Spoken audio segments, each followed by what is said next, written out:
Meu nome é Helena, tenho 68 anos e 3 dias atrás, minha filha Juliana e meu genro Ricardo me deixaram no aeroporto de Guarulhos com apenas $10 no bolso, como se eu fosse lixo descartável.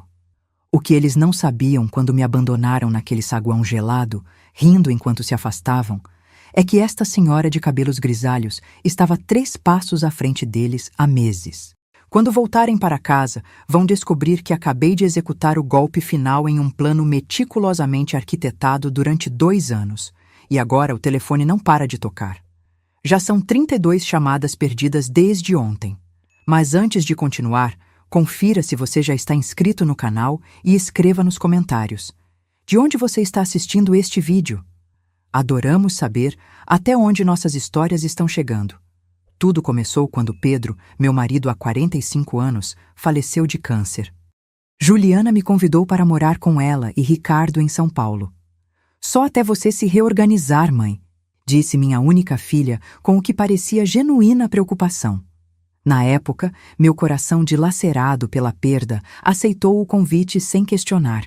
Vendi minha pequena casa em Belo Horizonte e me mudei para o apartamento deles. Naquela época, não percebi os olhares que trocavam quando achavam que eu não estava olhando. Os suspiros impacientes quando eu levava mais tempo para subir as escadas. As conversas sussurradas na cozinha tarde da noite.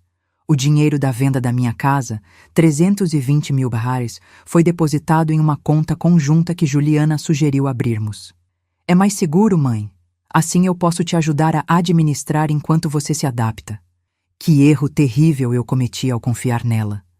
Os primeiros sinais começaram sutis. Pequenos desaparecimentos do dinheiro. Uma transferência aqui, outra ali. Quando questionava, Juliana sempre tinha uma explicação pronta. Ah, mãe, aquilo foi para o condomínio extra, ou tivemos que fazer um conserto no carro. Em 3 meses, 50 mil reais haviam sumido. Em 6 meses, eram 120 mil reais. Enquanto isso, eu dormia no quartinho dos fundos, comia as sobras do jantar deles e ouvia Ricardo reclamando quando eu usava o ar-condicionado. Você precisa economizar, dona Helena. Conta de luz não está fácil. Economizar. Enquanto via minha filha com bolsas novas, Ricardo dirigindo um carro zero e os dois saindo para jantar em restaurantes caros todos os finais de semana. Tudo com o meu dinheiro. A humilhação diária foi se intensificando. Começaram a controlar meus horários, meus passeios, até minhas ligações para as poucas amigas que ainda tentavam manter contato. A mamãe está cansada hoje, Juliana dizia ao telefone sem sequer perguntar se eu queria falar. Ela liga depois. Eu nunca ligava. Não me permitiam. Então veio a proposta que quebrou meu coração em 1000 pedaços. Mãe, estamos pensando em comprar uma casa na praia, disse Juliana certa noite durante o jantar. Poderíamos usar aquele dinheiro da venda da sua casa como entrada. Meu dinheiro? Perguntei confusa. Mas aquilo é tudo que tenho para o resto da minha vida. Ricardo soltou uma risada. Dona Helena, a senhora vai morar com a gente para sempre. Para que precisa de tanto dinheiro guardado? Foi naquela noite, olhando para os olhos gananciosos da minha própria filha, que eu entendi. Eu não era mais mãe, avó ou sogra. Eu era um obstáculo entre eles e meu dinheiro. E obstáculos são removidos. Comecei a notar outros sinais alarmantes. Documentos do banco aparecendo para eu assinar, sempre com pressa, sempre com explicações vagas. É só uma atualização cadastral, mãe. Assinando aqui você não precisa ir pessoalmente ao banco. Uma vez, peguei Ricardo fotografando minha assinatura quando achava que eu estava dormindo. No dia seguinte, fingi um tropeço e consegui dar uma olhada em seu computador. Lá estavam. Várias tentativas de copiar minha assinatura em um documento de transferência total da minha conta para a deles. Eu sabia que precisava agir, e rapidamente. Mas como uma idosa sozinha poderia enfrentar 2 pessoas mais jovens, determinadas a tomar tudo que eu tinha? Foi quando me lembrei do conselho que Pedro sempre me dava. Helena, quando estiver encurralada, não lute contra a correnteza. Nade para o lado e deixe-a passar. Então, parei de lutar. Parei de questionar os gastos. Comecei a demonstrar pequenos lapsos de memória. Filha, que dia é hoje mesmo? Ricardo, Eu já tomei meu remédio hoje? Deixava coisas fora do lugar. Queimava levemente o arroz. Eles trocavam olhares de confirmação. A velha estava mesmo ficando gagá. Perfeito para seus planos. Enquanto isso, em minhas raras saídas ao médico, sempre acompanhada por um deles, eu colocava meu plano em ação. Primeiro, abri secretamente uma conta em outro banco, usando o endereço da minha antiga vizinha de Belo Horizonte. Depois, entrei em contato com um advogado especializado em direitos dos idosos. Mostrei a ele extratos, gravações de conversas feitas escondidas, fotos dos documentos que tentaram me fazer assinar. Isso é crime, dona Helena, disse Dr. Maurício, ajeitando os óculos enquanto examinava as provas. Abuso financeiro contra idosos. Podemos pedir prisão preventiva. Mas eu não queria minha filha na cadeia. Por mais cruel que ela tivesse se tornado, ainda era minha filha. Eu só queria meu dinheiro de volta. E minha liberdade. A última parte do plano foi a mais difícil. Precisei transferir secretamente pequenas quantias para minha nova conta, pouco a pouco, para não levantar suspeitas. Precisei falsificar minha própria desorganização mental para que eles baixassem a guarda. E precisei esperar pelo momento perfeito. Ele chegou semana passada, quando Ricardo mencionou uma viagem a Miami. Preciso fechar um negócio importante lá, disse ele, enquanto Juliana sorria entusiasmada. Vamos levar você junto, mãe. Para conhecer a Flórida.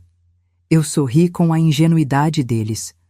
Mal sabiam que estavam me entregando em uma bandeja de prata o que eu mais precisava. Acesso a um ambiente internacional onde poderia executar a última fase do meu plano. O dia da viagem chegou. Ricardo carregava as malas com eficiência, enquanto Juliana verificava os passaportes. Eu fingia estar confusa, perguntando repetidamente sobre o destino, como uma senhora idosa genuinamente desorientada. Estamos indo para Miami, mãe. Já te falamos 10 vezes, Juliana respondeu impaciente enquanto fechava a porta do apartamento. Durante todo o trajeto até Guarulhos, observei os dois conversando em voz baixa no banco da frente do carro. Palavras como documentos, transferência final e definitivo chegavam aos meus ouvidos. Eles nem se preocupavam mais em ser discretos. Afinal, a velha estava confusa demais para entender, não é? No aeroporto, o fluxo de pessoas nos separou momentaneamente. Era parte do meu plano. Mãe, fique aqui com as bagagens enquanto vamos verificar o check-in, instruiu Juliana, apontando para os bancos perto da entrada principal. Claro, filha, vou ficar aqui quietinha, respondi, assumindo meu papel de idosa obediente. Assim que se afastaram, tirei rapidamente do bolso um envelope que havia preparado. Dentro dele, uma carta escrita à mão para minha filha, explicando exatamente o que eu sabia e o que havia feito. Coloquei o envelope dentro da bolsa dela, que haviam deixado comigo junto com as malas. 20 minutos depois, retornaram com expressões preocupadas. Ricardo conferiu o relógio várias vezes, enquanto Juliana mordia o lábio inferior, um tique nervoso que tinha desde pequena. Houve um problema com suas passagens, mãe, disse Juliana finalmente. Parece que houve um erro na emissão. Que estranho, respondi, fingindo confusão. Vocês não resolveram tudo online? Sim, mas... Aparentemente seu passaporte está com algum problema. Ricardo interveio, a mentira escorrendo fácil de seus lábios. Vamos ter que deixar você aqui e resolver isso quando voltarmos. Juliana tentou parecer consternada. É só por alguns dias, mãe. Não podemos perder essa oportunidade de negócios. Foi então que Ricardo tirou uma nota de $10 do bolso e colocou em minhas mãos. Isso deve dar para um táxi até em casa. Tem as chaves, não tem? Sim, tenho as chaves, respondi, sentindo o peso daquela nota de $10. Uma ofensa final que eles nem se importavam em disfarçar. Juliana me deu um beijo rápido na testa. Volto em uma semana, mãe. Se cuida. Vi os dois se afastando em direção ao portão de embarque, conversando animadamente. Ricardo chegou a dar uma risadinha, olhando para trás para se certificar de que eu continuava sentada ali, uma idosa abandonada com apenas $10. Esperei até que estivessem completamente fora de vista. Então, lentamente, tirei do bolso meu verdadeiro passaporte, não aquele falsificado que haviam perdido convenientemente. Levantei-me e caminhei para outro terminal, onde uma passagem só de ida para Belo Horizonte me esperava. Enquanto isso, em algum lugar sobre o Atlântico, imaginei o momento exato em que abririam a bolsa e encontrariam meu envelope. Dentro dele, além da carta explicativa, estava um extrato bancário mostrando o saldo zero da conta que deveria conter meus 320 mil. A carta explicava em detalhes como eu havia transferido, durante meses, pequenas quantias para minha nova conta secreta. Como eu havia documentado cada abuso, cada fraude tentada, cada conversa sobre como se livrariam de mim após conseguirem meu dinheiro. Como eu havia entregado cópias de tudo para meu advogado, com instruções para processar ambos caso algo me acontecesse. E, finalmente, como eu havia cancelado suas passagens de volta ao Brasil. Eles estavam presos em Miami, sem dinheiro, pois seus cartões de crédito, alimentados pelo meu dinheiro, haviam sido cancelados. Com um apartamento que agora estava fechado, pois eu havia trocado todas as fechaduras antes de sairmos. Enquanto embarcava no voo para Belo Horizonte, senti uma mistura de tristeza e alívio. Triste por ter uma filha capaz de tal crueldade, mas aliviada por ter recuperado não apenas meu dinheiro, mas minha dignidade. Em Belo Horizonte, minha antiga vizinha e amiga Dona Cecília me esperava. Seu abraço sincero foi o primeiro gesto genuíno de carinho que recebi em anos. "E agora, Helena?" Ela perguntou enquanto me ajudava com a pequena mala. "Agora vou reconstruir minha vida", respondi. Longe deles. Foi na casa de Dona Cecília que comecei a receber as ligações. Primeiro uma, depois duas, então 10, 20. O telefone não parava.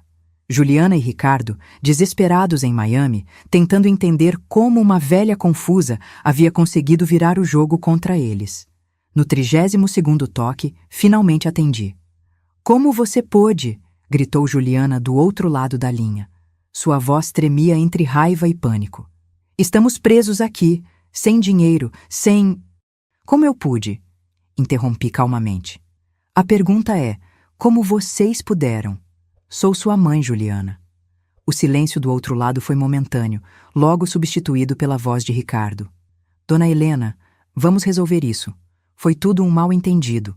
Nós só queríamos..." "Roubar uma idosa?" completei. "Abandonar sua mãe e sogra no aeroporto com $10 depois de roubar suas economias de uma vida inteira?" O telefone permaneceu silencioso por alguns segundos, antes de Juliana retomar a palavra. Sua voz agora embargada por um choro que eu não conseguia determinar se era genuíno ou apenas mais uma manipulação. "Mãe, você não entende. Estamos desesperados aqui. O hotel está ameaçando nos expulsar. Não temos como voltar. Nossos cartões foram bloqueados." "Que interessante", respondi, mantendo minha voz calma.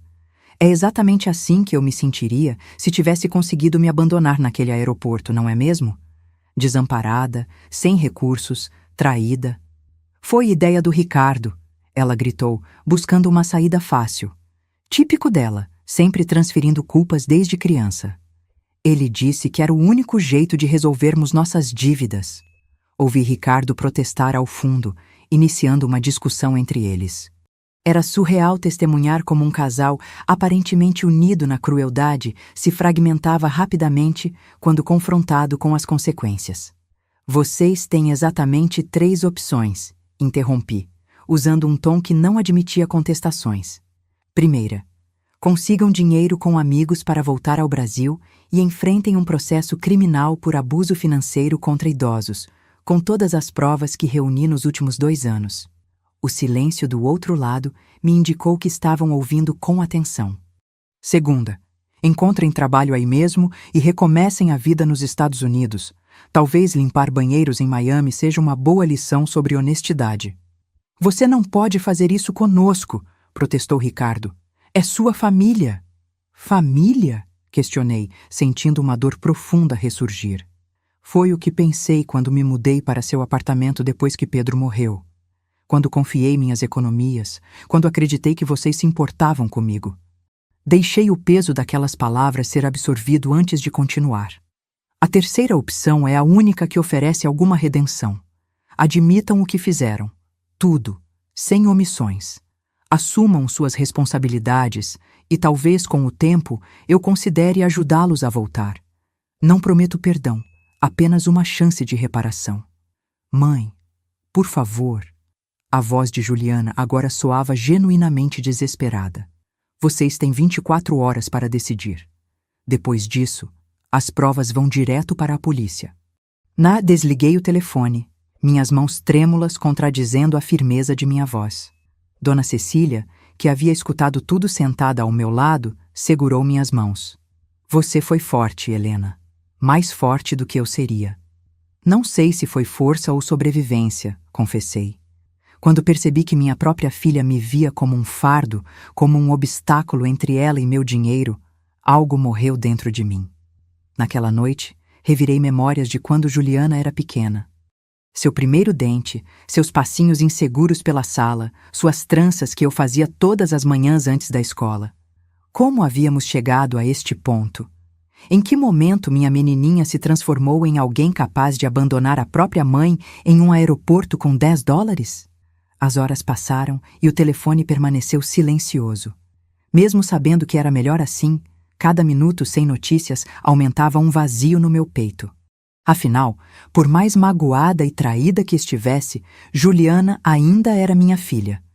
Na manhã seguinte, enquanto tomávamos café, Dona Cecília me entregou o jornal local. Talvez seja a hora de procurar um novo lugar para morar, sugeriu gentilmente. Um recomeço completo. Foi folheando aquelas páginas que encontrei um anúncio. Condomínio para a melhor idade. Moradias independentes com suporte comunitário. Parecia um sinal. Liguei no mesmo instante e agendei uma visita para o dia seguinte. O telefone tocou exatamente às 11h43, quase 24 horas depois do ultimato que dei a Juliana e Ricardo. Respirei fundo antes de atender, preparando-me para mais gritos ou súplicas. Mas o que ouvi foi diferente. Mãe, a voz de Juliana estava calma, quase irreconhecível. Você venceu. Nós fizemos tudo o que você disse. Tentamos roubar seu dinheiro. Planejamos deixá-la no aeroporto. Falsificamos documentos e assinaturas. Gastamos suas economias em futilidades. Sua voz falhou por um momento.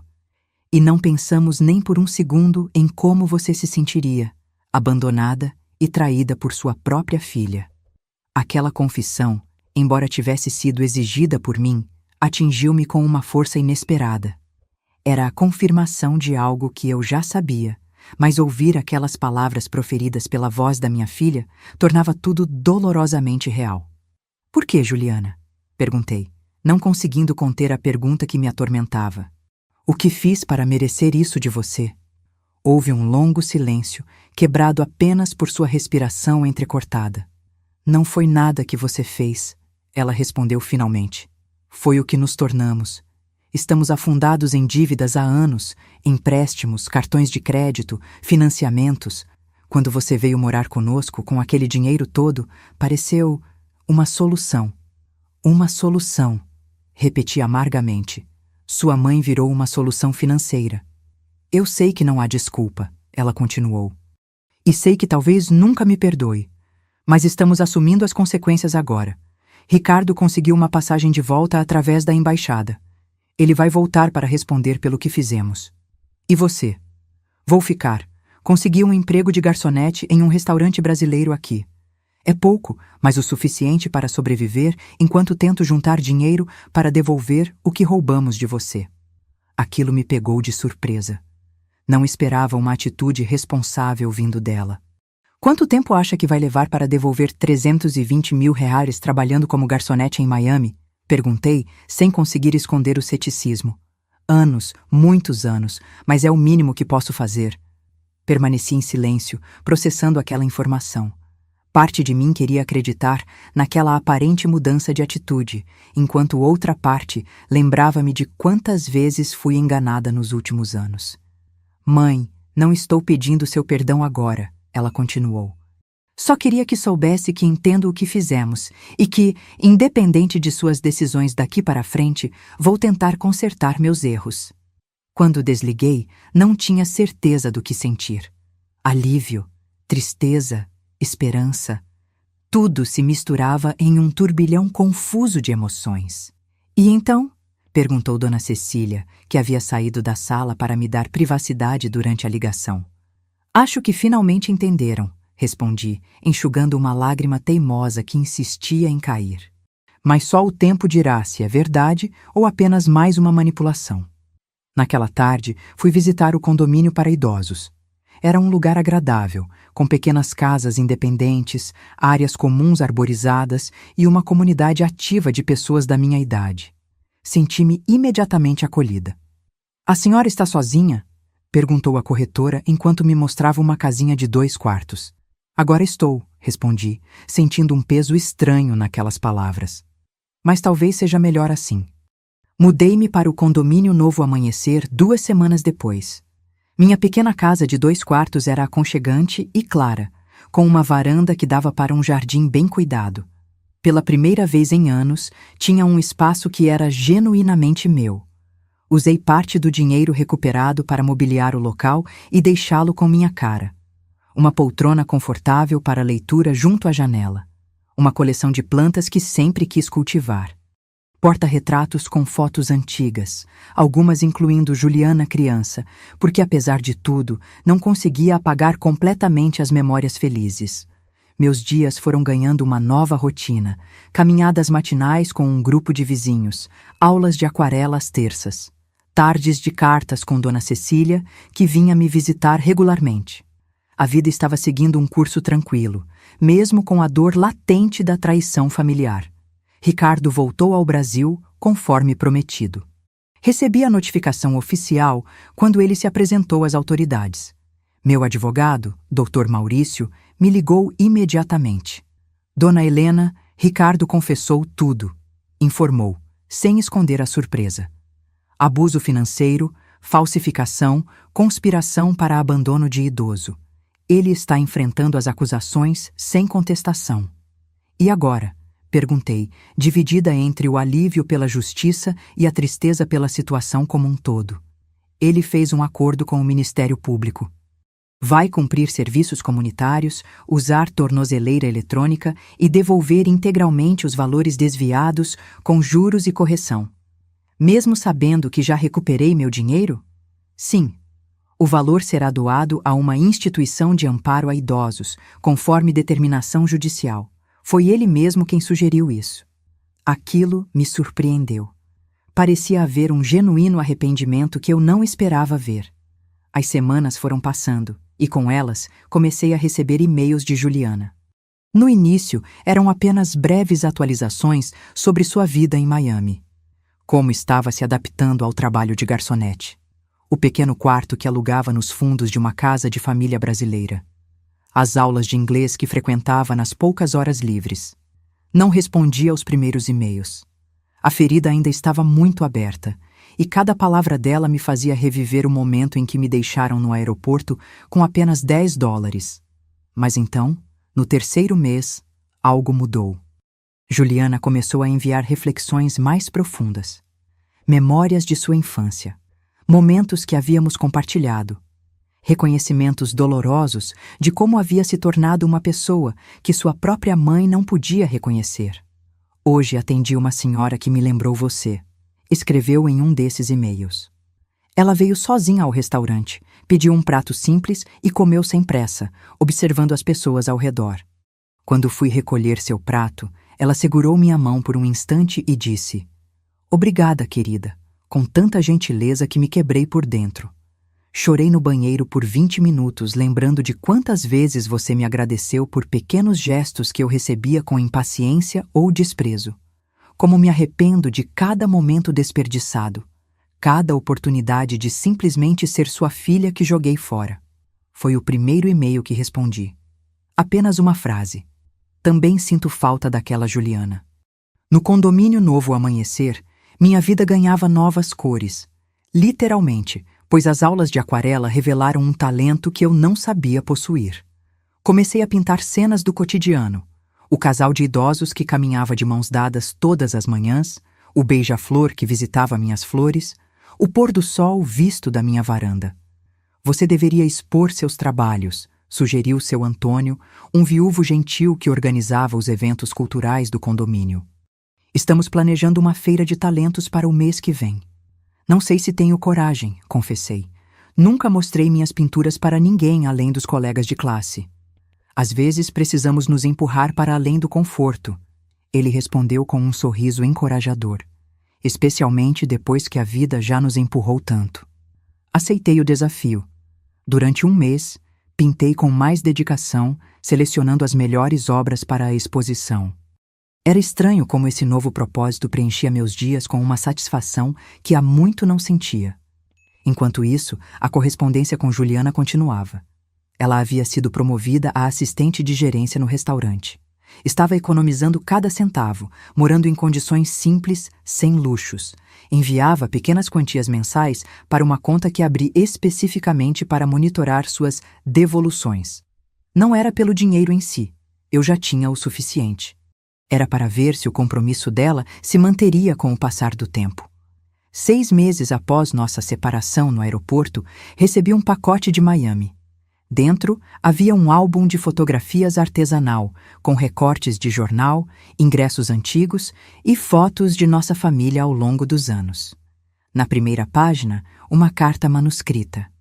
Mãe, este álbum contém as memórias de quem fomos um dia.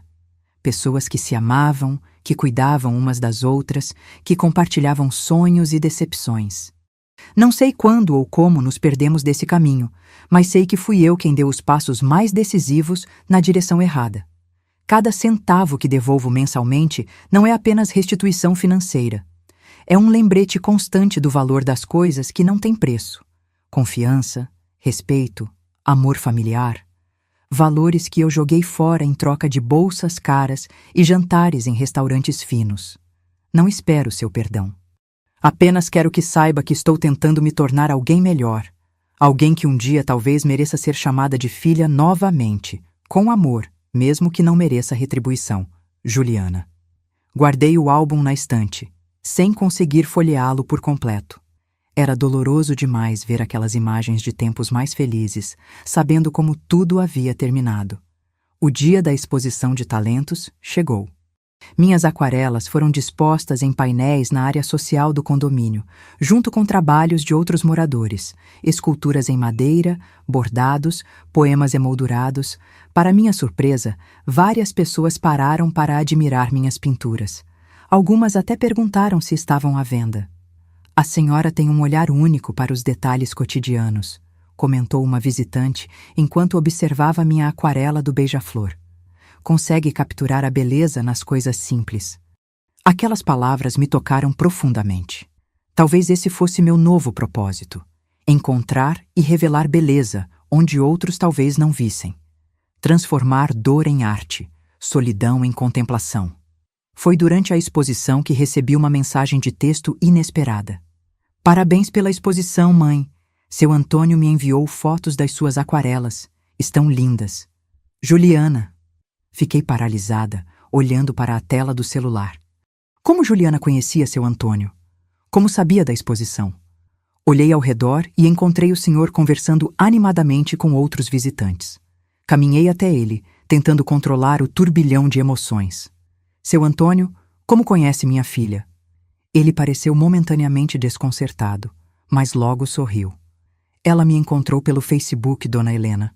Procurou por pessoas que viviam no condomínio e me enviou uma mensagem. Disse que queria saber como a senhora estava, mas tinha medo de perguntar diretamente.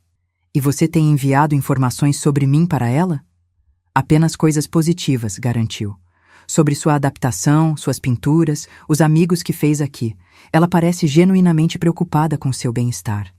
Aquela noite foi de reflexões intensas.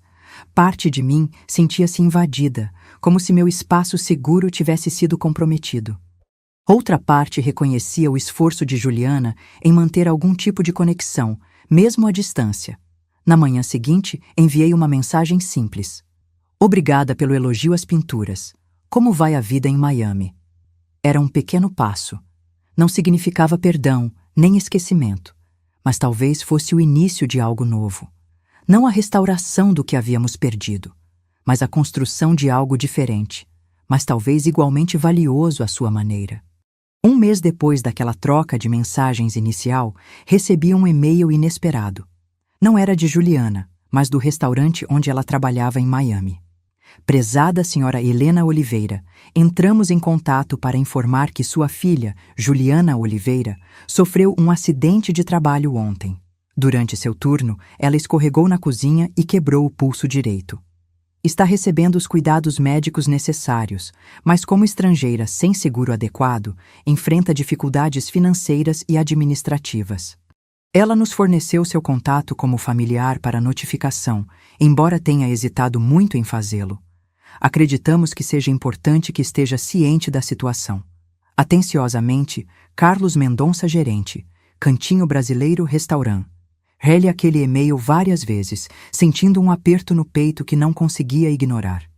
Por mais magoada que estivesse, a ideia de Juliana sozinha e ferida em um país estrangeiro me perturbava profundamente. Tentei ligar para ela, mas as chamadas iam direto para a caixa postal. Enviei um e-mail ao restaurante pedindo mais informações e o contato do hospital onde ela estava sendo atendida. Naquela mesma tarde, recebi uma mensagem direta de Juliana. Mãe, não se preocupe, foi só um pulso quebrado. Estou bem.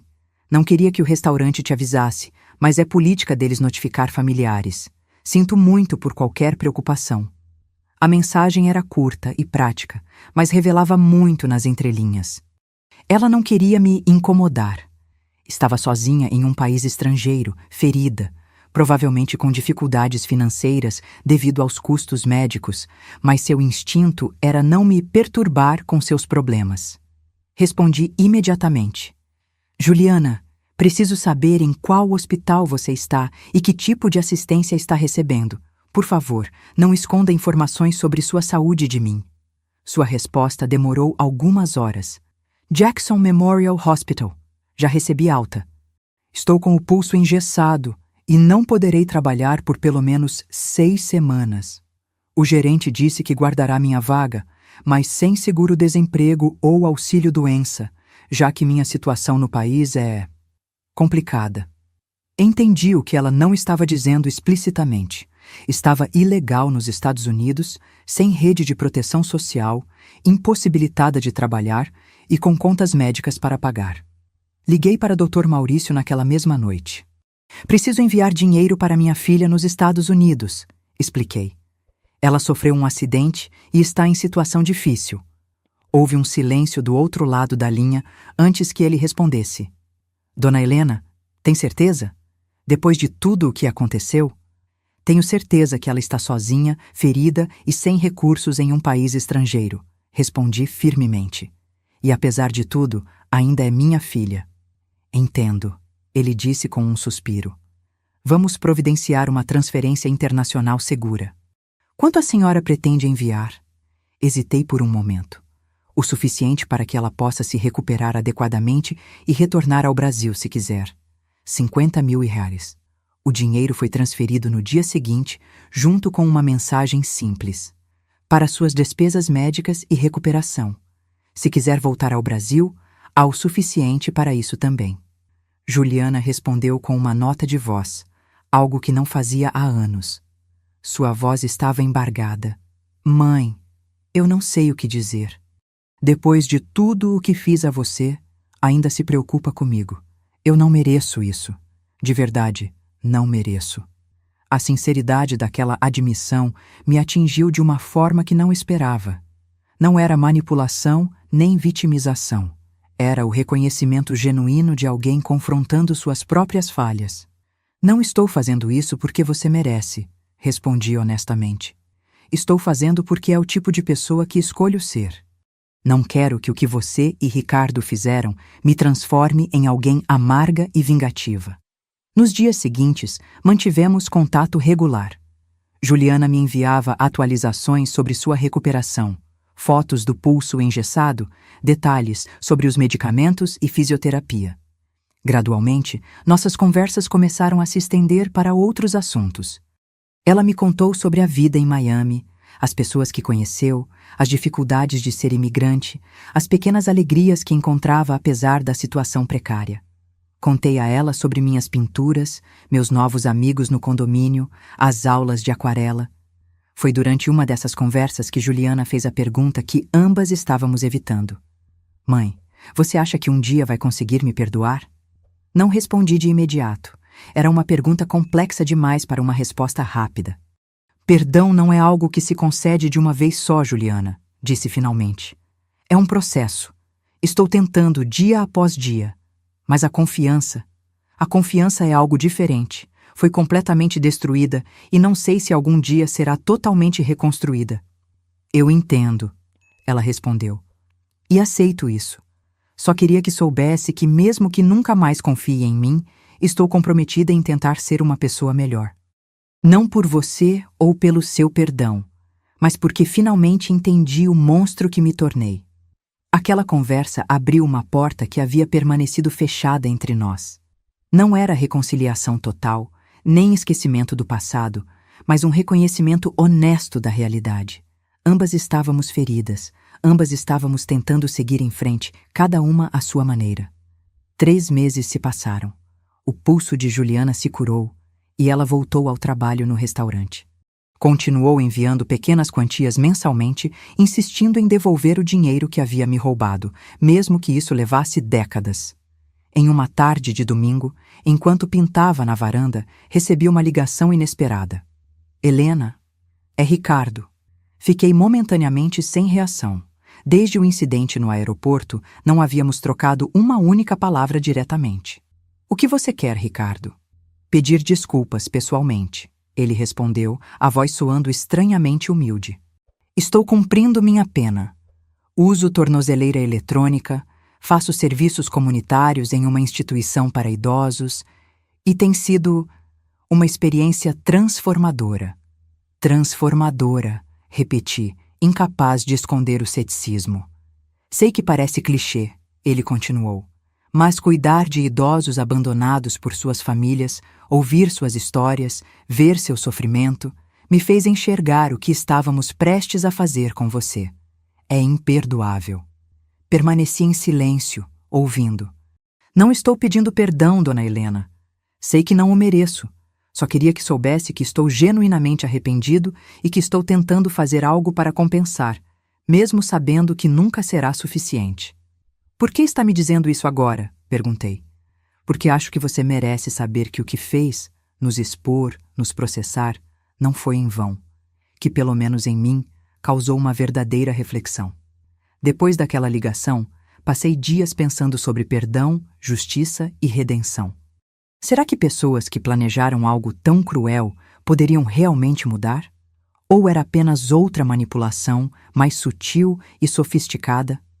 Decidi que, independentemente da sinceridade deles, meu foco precisava permanecer em minha própria reconstrução. As aquarelas, os novos amigos, minha pequena casa acolhedora. Essas eram minhas conquistas, minha nova vida. Então, em uma tarde chuvosa de abril, exatamente 1 ano após o incidente no aeroporto, recebi uma carta registrada. Era de Juliana. Querida mãe, hoje faz 1 ano desde aquele dia terrível no aeroporto de Guarulhos. 1 ano desde que demonstrei o pior de mim, traindo a pessoa que mais deveria proteger e valorizar. Nestes 12 meses, aprendi mais sobre mim mesma do que em toda a minha vida anterior.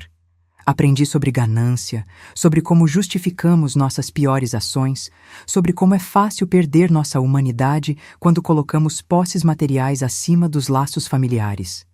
Também aprendi sobre consequências, sobre recomeços difíceis, sobre viver com o peso de erros imperdoáveis.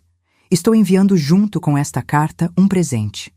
Não é algo que possa compensar o que fiz, mas é um símbolo do que aprendi e de quem estou tentando me tornar. Com amor e arrependimento eterno, Juliana. Junto à carta, havia um pacote embrulhado com cuidado.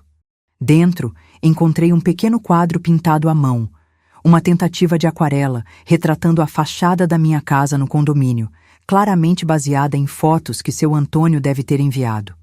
Não era tecnicamente perfeito, mas havia sido feito com óbvio esforço e dedicação. No verso da pintura, uma inscrição simples. Lar é onde somos amados incondicionalmente. Sinto muito por ter esquecido isso. Aquela pequena aquarela amadora me tocou de uma forma que presentes caros jamais conseguiriam. Era o esforço genuíno de alguém tentando estabelecer uma conexão, através da arte, que havia se tornado meu refúgio e paixão.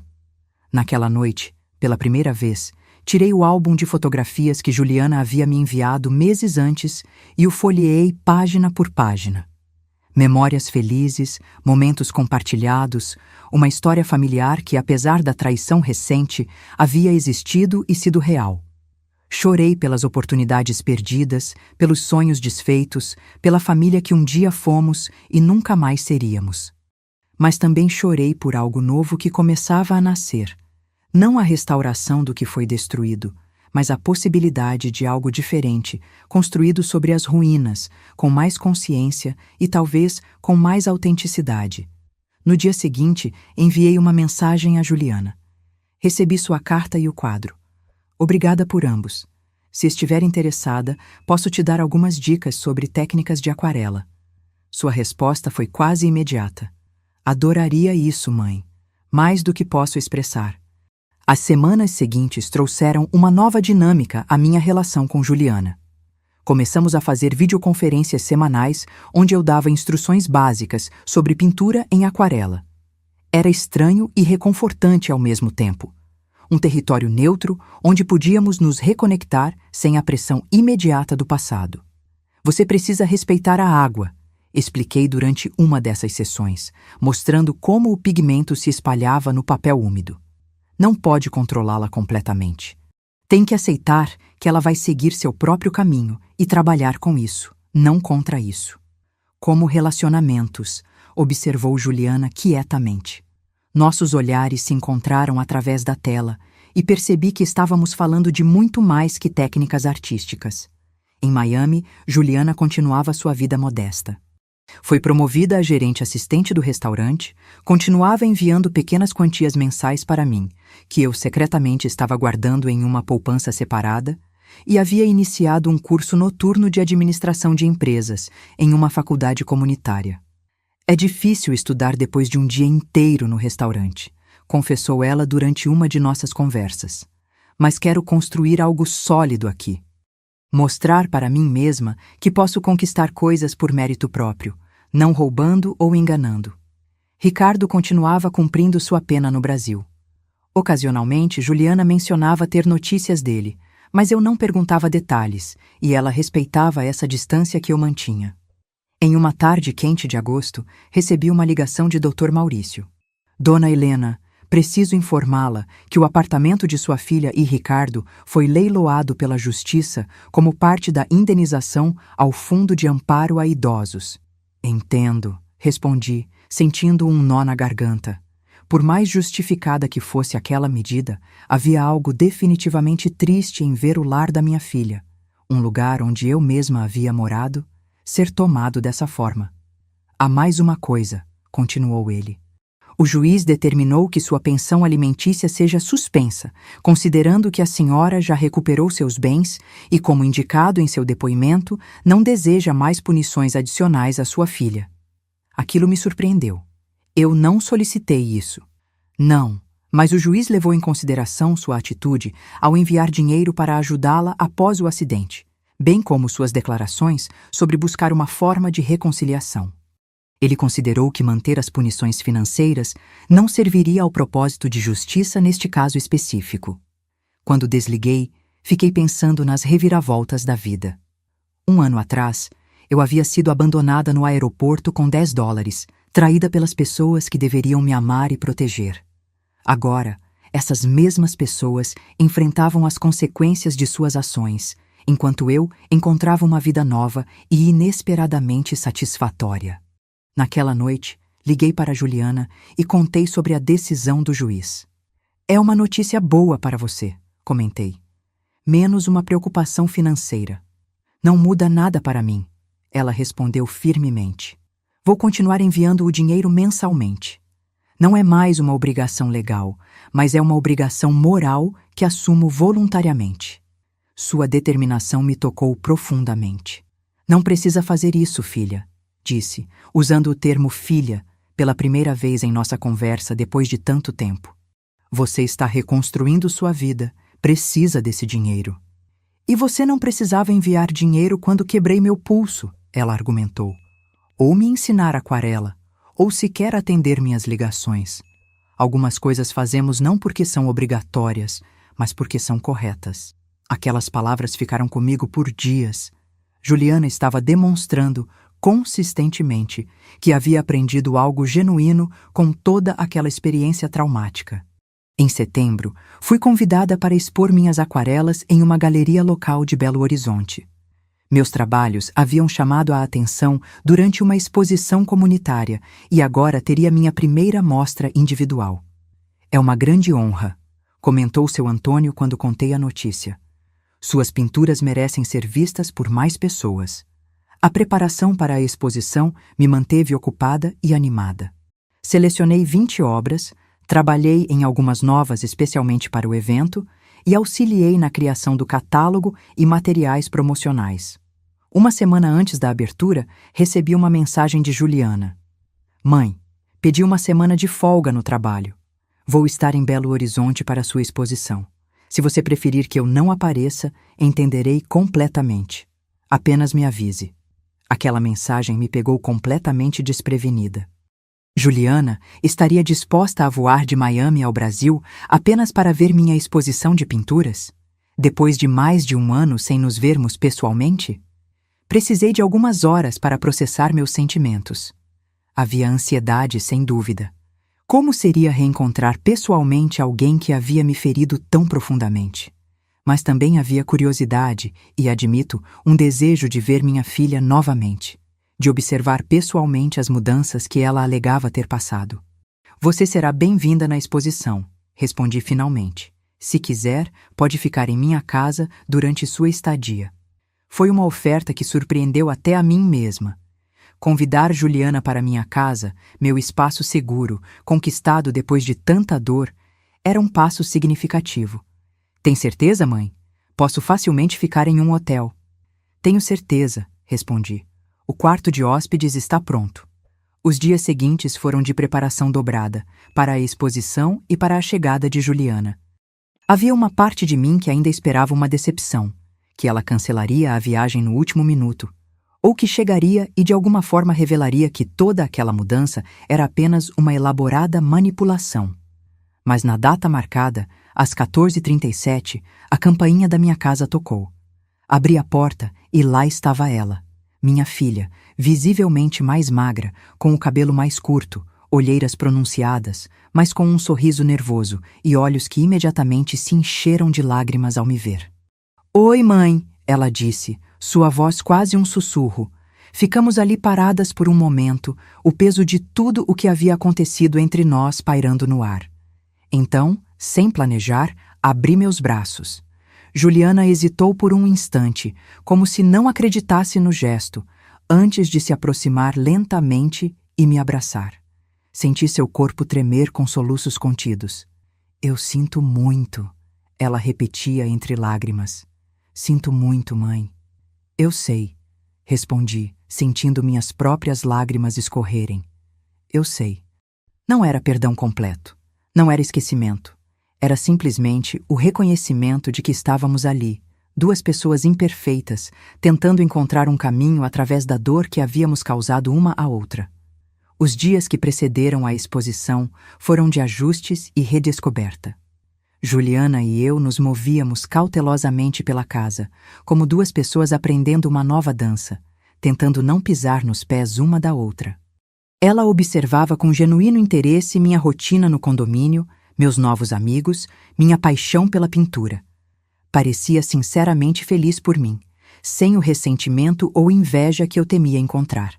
Você floresceu, mãe, comentou uma noite, enquanto me observava adicionar os toques finais em uma aquarela. Nunca te vi tão plena. A adversidade às vezes nos revela partes de nós mesmos que não conhecíamos, respondi, sem tirar os olhos da pintura. Ou nos obriga a olhar para partes que preferíamos ignorar, ela acrescentou baixinho. Nossas conversas frequentemente atingiam esse nível de reflexão, breves, mas carregadas de significado. Aos poucos, fomos construindo uma nova forma de comunicação, baseada não mais nas expectativas ou papéis tradicionais de mãe e filha, mas em duas adultas que compartilhavam um passado doloroso e tentavam encontrar um caminho adiante. Na tarde anterior à exposição, enquanto tomávamos chá na varanda, Juliana abordou o assunto que estávamos evitando. Ricardo perguntou se podia vir também. Ela disse, os olhos fixos na xícara. Disse a ele que não era apropriado, que você precisava de espaço e tempo. Senti um aperto no peito ao ouvir o nome dele. Você ainda mantém contato regular com ele? Ela assentiu lentamente. Estamos tentando entender o que aconteceu conosco, como duas pessoas comuns se transformaram naquilo. E chegaram a alguma conclusão? Várias, na verdade, ela respondeu, finalmente me olhando diretamente. Ganância, obviamente, mas também uma espécie de desconexão moral gradual. Cada pequena transgressão tornava a próxima mais fácil.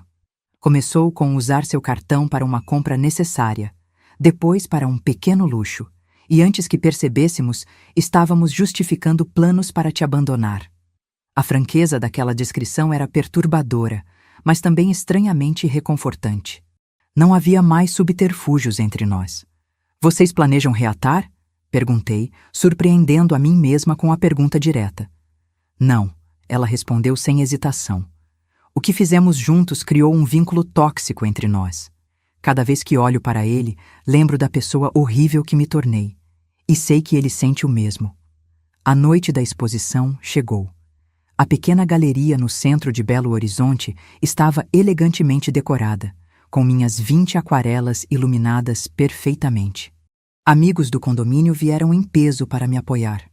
Dona Cecília, ainda mais frágil, mas determinada a estar presente, não soltava meu braço, orgulhosa como se fosse minha mãe.